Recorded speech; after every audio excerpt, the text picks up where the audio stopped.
Hi guys, the absurdity of Donald Trump's tariffs knows no limits. One of the reasons, and it seems to be the main one emerging at the moment, is that the US president is angry with the fact that America has a trade deficit with different countries around the world. Now, as this has been explained a million times, that's not necessarily a bad thing. However, the US has a trade surplus with Australia, meaning that that country buys more from America than it sells to it. So why the heck is Donald Trump imposing a 10% tariff on Australia if the goal is to force a balance of trade? This point was directed at Jamieson Greer, a Trump trade representative, when he faced a grilling in Congress. There is a trade. We already have a free trade agreement. We have a trade surplus. So getting the least bad, why did they get whacked in the first place? We're addressing the $1.2 trillion deficit, the largest in human history that President Biden left us with. We should be running up the score in Australia. Ambassador Greer, answer the question on Australia. We have a trade surplus with Australia. We have a free trade agreement. Why? They are a incredibly important national security partner. Why were they whacked with a tariff? Senator, despite the agreement, they ban our beef, they ban our pork, they're getting ready to impose measures on our digital companies. With your Greek letter formula, the fact that we have a trade surplus. We have a global tariff on everyone. We're trying to address the $1.2 trillion deficit that Biden left us with. I think that answer, sir, you're a much smarter person than that answer. The idea that we are going to whack friend and foe alike, and particularly friends, with this level is both, I think, insulting the Australians, undermines our national security, and frankly makes us not a good partner going forward. The lack of trust from friends and allies based upon this ridiculous policy that goes into full effect at midnight tonight is extraordinary. And he's completely correct. Like, the whole point of the tariffs, according to Donald Trump and the sycophants around Donald Trump, is about leveling the playing field, about balancing trade. But that, even though it's a stupid argument, even though it's a stupid position, it makes sense in a very limited and specific way when it comes to a trade deficit. But the US has a trade surplus with Australia.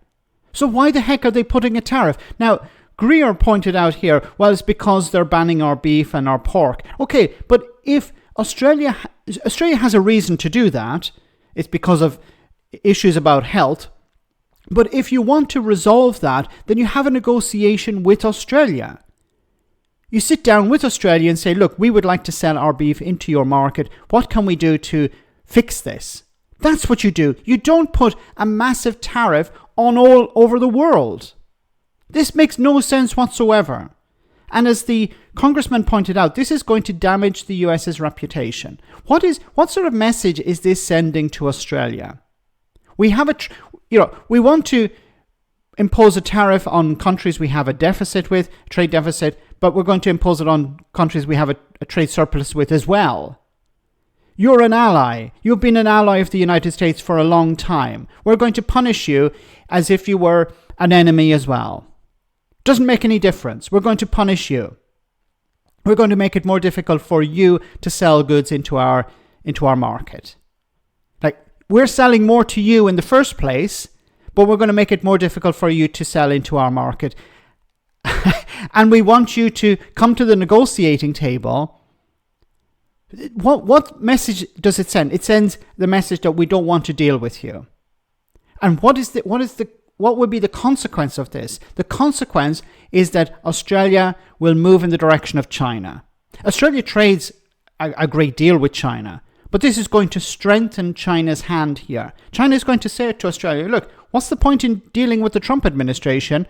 We would like to have a favorable trade agreement with you, or trading conditions with you. This is what we want. And Australia would be right to say yes. Because at least with China, you know what you're getting. With Donald Trump, you have no idea what you're getting. Trump is talking about tariffs one day and then getting rid of them the next day. We don't know if these tariffs are going to be permanent. We don't know if he's going to increase them or reduce them. And we don't know, even if you do sign an agreement with him, that he will respect that agreement. That's the fundamental problem here. Donald Trump seems to be using these tariffs as a negotiating tool. bringing people to the table, extracting concessions. But even if you were to sign some sort of agreement with Donald Trump, there's no guarantee that he would respect it, because he's not respecting international trade agreements. What is the point? And this begs the question, what does Keir Starmer in the UK want to achieve with Donald Trump? Does he want to have a trade deal? Because if he does, it will not be worth the paper it's written on.